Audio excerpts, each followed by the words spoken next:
few notes on that, or a few thoughts. And then I wanted to end up by a little bit of a discussion on happiness, because so many of you we all talk about that in life. You talk about that in your Ink papers that I had you do. We're kind of searching for some kind of life satisfaction and happiness. So I wanted to offer a few thoughts on that before we end up. There's a lot of research out there that people like to do on happiness. So with that, let me offer a few of my thoughts on change, and these notes will be available to you. They are available to you in the module, and just the first thing one of the first things on change is a lot of people are cynical. Are any of you going through change in your organizations right now? Any kind of change happening? Anyone's experiencing either maybe mergers, buyouts, restructuring, anything like that going on? Well, if it is, here's some things to think about. A lot of people get very cynical about change. And a lot of people experience a lot of cynicism. And here's what some of the reasons are that a lot of times organizations are putting change in place, and they announce the big change. Maybe you have a new CEO coming in and announces all his or her vision for the future. A lot of times with change, there's a tough time experienced with implementation. Things don't go as well as people wanted, and it all is just in time for the next major change to be announced. The self-fulfilling prophecy happens with organizational change. And a lot of people are cynics. They don't want to support the change, and their lack of support brings failure. And failure just reinforces our cynical beliefs in the first place, and it inhibits our willingness to want to try. And in many ways, cynicism or negativity becomes a barrier to change. And you may be part of this yourself, but it's important to recognize cynicism. Any change happening, probably the rule of a third applies. A third of the people are kind of willing, a third are probably resistant, and probably another third are sitting on the fence and to change efforts. Or maybe something, you're a boss of a unit, and you're trying to implement something. So it's important to understand some of these issues related to change. This says 25 to 45% of the workforce will probably respond negatively. Would I say a third? Two major reasons why people get cynical about change happening: the organization's history of change, and a lot of times we maybe have a predisposition to see things negatively. When announced changes don't seem to affect your immediate environment, or when the reason is for change is unclear, many times we look at change as a sham, or our leaders are inept, or readers don't care, or things don't go well. Other times, one thing about cynicism, it can protect us from unpleasant thoughts. Or it's not my fault, the leaders are inept, but new leaders could do better. Cynicism prevents disappointment. So I'm going to be cynical, so I'm not disappointed. I worked with someone. We were going through a major change, and it was touch and go whether it would be successful or not. And I'll never forget this one person who was a member of the unit, hoping it would fail. And I'm saying, how could you hope that something's going to fail? Well, all along he had been a person who had been negative about the change. So if it's successful, he's going to not going to be reinforced, his negativity. So um, this comes in all its forms, and it's important to know how to deal with it. And one of the reasons people are cynical or there are problems with change is people need an opportunity to participate, or people feel very uninformed. Uh, Along with that, people are lax about communicating. Or if you have questions, people don't get back to you. And of course, some of us are predisposed to look at things negatively. So those are just some things, some thoughts on cynicism. John Kotter from Harvard is very famous, and I just wanted to share with you some of his thoughts on leading change in an organization. And he describes the common mistakes uh, for change or change not happening. And one of their why change fails is people don't establish a sense of urgency.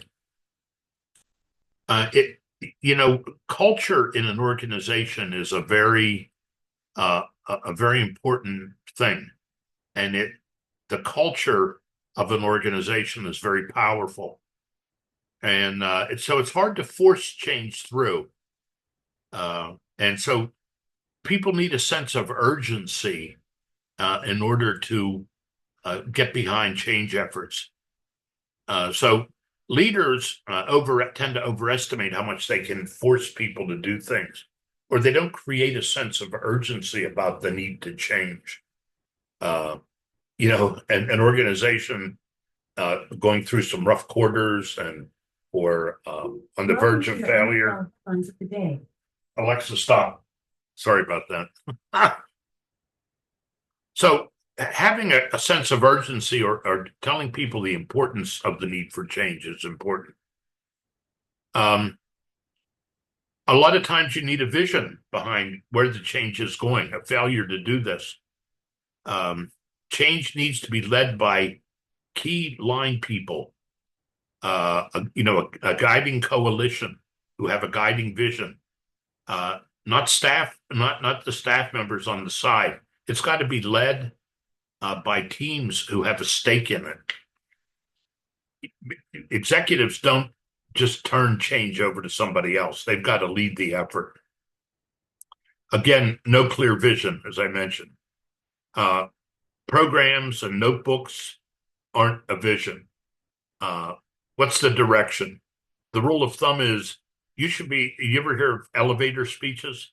You got to be able to tell what your group is about, what your organization is about in 5 minutes or less, or how long an elevator ride takes. Can you get your message that succinctly? You talk about your vision. Under communicating the vision. The vision is communicated in only a few meetings or memos. It's impossible to over communicate. I see this all the time in organizations. We underestimate how much we have to communicate. Why send a memo out? Nobody reads anymore. Well, that's true. Nobody reads. You almost got to go with that belief system, and you got to constantly keep reminding people about what things are about. You can never over communicate. A lot of times, there's problems with change when we're not consistent with our words and our deeds. We talked a little bit about this in 8 Rules of Effective Communication. There can't be cognitive dissonance between behavior and words. Permitting obstacles to block the change. A lot of times, appraisal systems or compensation packages force people to choose between the vision and their self-interest. Supervisors make demands on people that aren't consistent.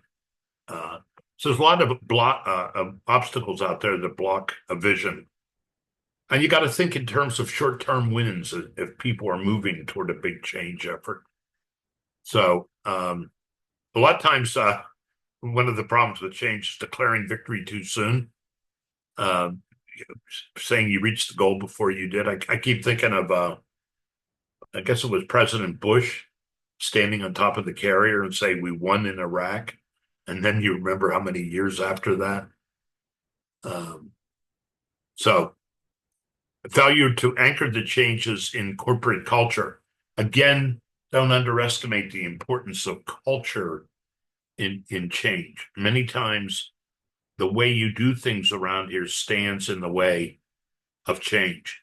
If you're making change, uh, you've got to almost create new cultural norms. You ignore culture at your peril. So, for a successful change, a sense of urgency, a guiding coalition, vision or strategy, communication, empower broad-based action, generate short-term wins along the way, anchor new behaviors into culture. So those are just some of the thoughts on managing change. As I mentioned, is anyone going through a change effort right now in your organizations? And you, Amanda, you're shaking your head at Yeah, we just had some layoffs and some people switched around who they report to. I wasn't affected, but um, people we work with closely were. is there a new vision people are moving on or Um, yeah, the new vision is like we need to focus more on retaining customers than acquiring them right now. what So did you, people in those roles got moved around. okay. Some let go. Are people cynical about it or how people feeling about the change or it's Um, well, I mean, of course you feel bad, like you don't want to see anybody let go, but I think people are cynical about it because like there was really no communication around it. It kind of just happened. And then they were like, us as leaders, they tell us, okay, like let your reports know that there'll be a communication out from like the VP later in the week. And then like nothing came. And then my report's like, hey, is like more info going to come out on, the organizational changes? And I'm like, they told me an email would come. And that was like 3 weeks ago. And she asked me today in our one-on-one and she was like, yeah, like, I hate the way that was handled, blah, blah. And I had to kind of address it and be like, I just told her in the nicest way. I thought it could have been handled better too, but at my level, like manager yeah. level, we don't even know. That's like way above me. Well, you can see where change trickles down in some of these efforts. Take a look at that chapter, uh, but we don't pay attention enough to change creates a lot of change in organizations creates feelings of unempowerment, and to feel empowered, you need to have a sense of control or some autonomy over what's happening. So information helps give you some sense of control. That's why communication is so important. Anyone else experiencing any change efforts? Nick, you're just going through personal change efforts, going through school, Yeah. not organizational. Nasir, anything? Um, I mean, not really. Yes and no. Like some managers at my company that I did work like within my department, they did transition into other roles. So there are like newer people coming in. But I already switched roles actually like a month ago. Still in the same company, just a different department. Kind of still doing the same thing, but not really.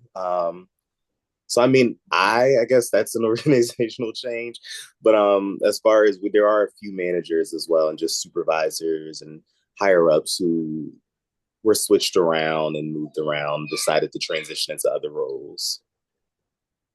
All right. No big organizational. Julia, Jessica, anything? We just got a new treasurer, so we got a new, I guess, head of our department. So I guess change is coming for us, but it hasn't really hit yet. So I guess we'll see what's to come in the future, but not too much as of right now. All right. All right. Let me offer a few thoughts. Go back when we started this course. I one of the things I mentioned was part of the purpose of this course is to help you appreciate difference. rather than and one of the reasons of difference between all of us are a lot of issues around our personality, around skills, what our strengths and weaknesses are. And part of what it was trying to do here was we were looking at leadership and skills that apply in a business context or in a leadership context. Many of the things I talked with are certainly really helpful in other walks of life, but these are skills that we picked out associated with being in an organization and eventually being an influencer or a leader. And so one of the important things was the appreciation of difference and how important self-awareness is of where you are in terms of the strength or weakness of skills that you have. And you heard me say many times, none of us is the epitome of perfection in everything we talked about. It's almost impossible because some of the skills are the opposite of each other. And what you're strong is potentially the source of an area you're weak in. And so I think all of this hopefully has enabled you to begin to look at some of these skills that you have from an objective point of view, rather than feeling bad about, well, maybe I'm not as strong here. That's not the point. The point is objectively, what are you strong in and what can you capitalize? Or how can you maximize those strengths? And if you are weak on certain things, how can you improve? Or how can you manage that? What I like about how we covered topics like conflict or communication or stress or whatever, there's a structured way of starting to approach all these and of starting to take apart some of these things. And hopefully you came away with a little bit of a sense of a structured way of approaching some issues if you're running into conflicts or you're running into stress or communication problems. There's a way to kind of sit back. So that's and then finally that a belief that I have that you can improve over time. That hopefully you will walk out of here with a little better or different appreciation of things, and maybe some areas where you may have improved in. And that was very important. So those are all some of the things that I find in this course that I think are pretty important. I think you're going to find that many of the issues we talked about in here are pretty timeless when it comes to your managerial life. I'm still learning about many of the things that I've talked about in this class. So that's kind of a wrap up there. And, a lot of you talk about, in your papers, you talk about happiness and, kind of the vision for yourself is kind of a life satisfaction sometimes, or maybe a happiness. And I just want to talk a little bit about happiness before kind of end up on a note of talking about happiness. I kind of got interested in some of the research on this. And there is a place at Penn. It's the Center for Applied or for Positive Psychology. I give you a reference to it at the end of the slide. And usually in psychology, we look at things from the negative side. Everyone takes a course in abnormal psychology. What about normal psychology or positive psychology? So let me offer a few slides on happiness. All right.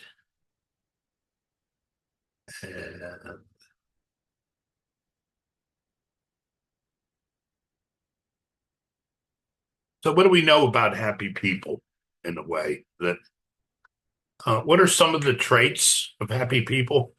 Extroversion, the causal direction is unclear. Does extroversion cause happiness because of more social contacts, or does happiness produce outgoing behavior? I'm not saying you have to be an extrovert, but at least there's a comfort level with developing social contacts.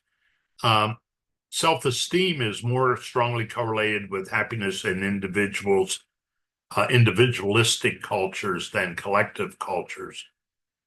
So self-esteem is important to us. A sense of personal control, that internal locus of control. Hardiness, remember that handout I gave you, we were talking about the hardy personality and talked about stress. A sense of optimism and low neuroticism, the personality trait. I might add another one, kind of living in the present moment, trying to move toward that. The relationships of happy people who can name several intimate friends with whom they share their intimate concerns are healthier, less likely to die prematurely, and happier than people have fewer or no friends. So relationships tend to be very important. If the goal of a society is to raise the daily enjoyment of its citizens, it is important to devise ways to increase its relational wealth, social support, social networks. Very important to a sense of happiness. And I can say, even living in a community right now that I live in, which is moving toward the end of the life cycle, all these things are pretty true. I can see them happening. Happy people that I'm around, this social support, having relationships. So these are important messages as you move through life. 3 out of 4 married people say their spouse is their best friend, and 4 out of 5 say they would marry the same person again. Married adults are more likely than never married adults to say they are very happy. Throughout the Western world, married people of both sexes report more happiness than those never married, divorced, or separated. Happy people are more appealing as potential marriage partners and more likely to marry. So there is something about relationships. And then there's another concept, doing versus having. Here's some interesting research. A lot of these things are kind of conclusions after research. Experiential purchases, money we spend on doing things, tends to provide more enduring happiness than material purchases, money spent on having.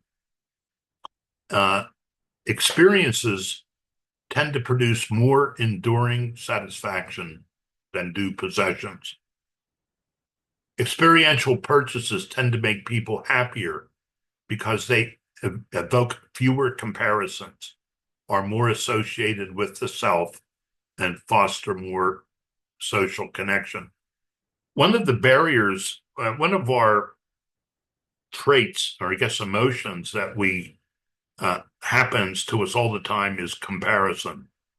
We compare ourselves a lot. That tends to lead to feelings of unhappiness. You just bought a new car. I compare mine to yours. So I guess what this is saying, though, experience is more enduring than owning something. I kind of agree with that.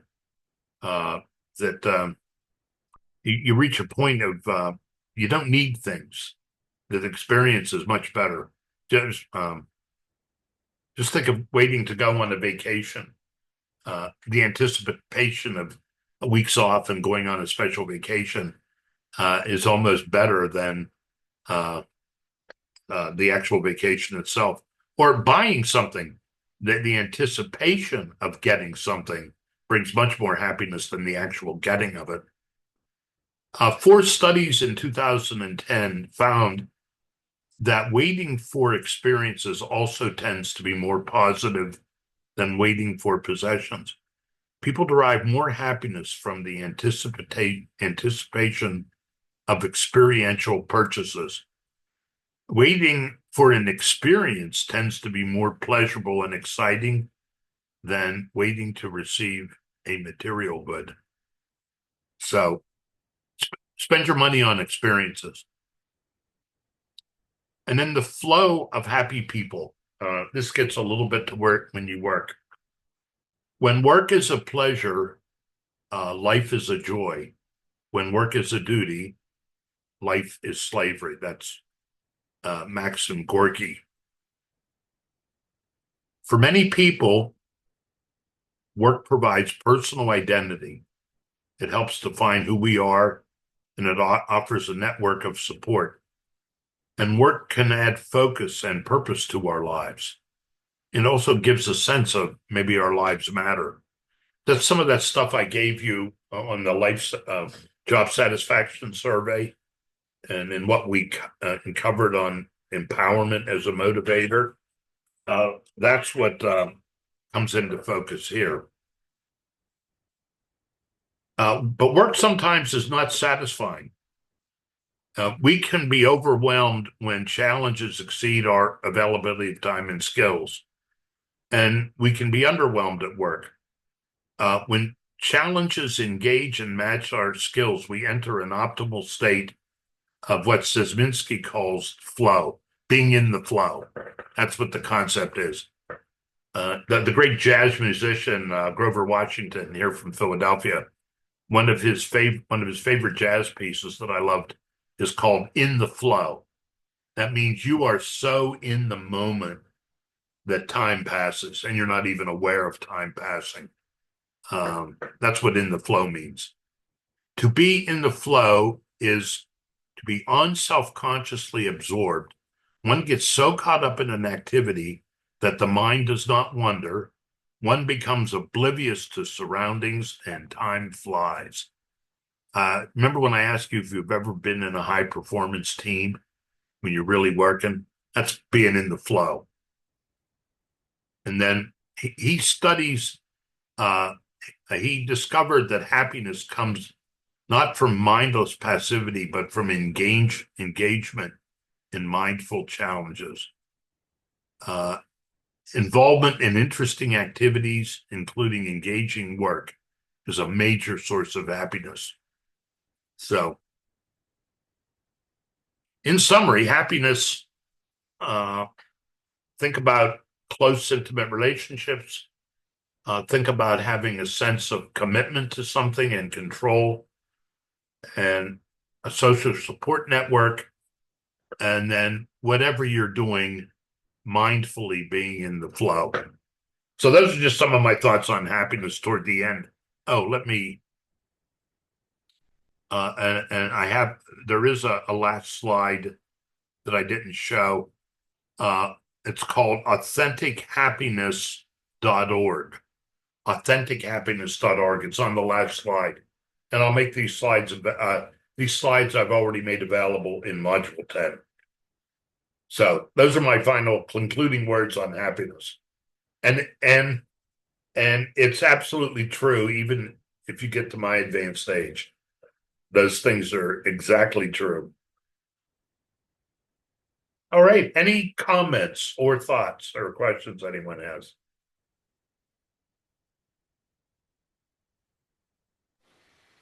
Well, as always, I've enjoyed getting to know you. I look forward to reading your final papers and see how you've progressed. And I've really appreciated all the work you've all have put into the course. I mean, it's a pleasure when I see people just kind of putting the time in some of these issues. And it's been a pleasure working with you this semester. You too. Thank you. It's been a really great class. Yeah, thank you very much. Thank you so much. Right, everyone. Good luck to you. And hey, you have my address, name, everything. If there's anything I can do as you move along, feel free to call or write. Glad to help. Thank you. Appreciate Okay, that. thanks so much. Thank you. All right, Bye. everyone. Happy holidays. Happy holidays. Great time. All right. Bye-bye.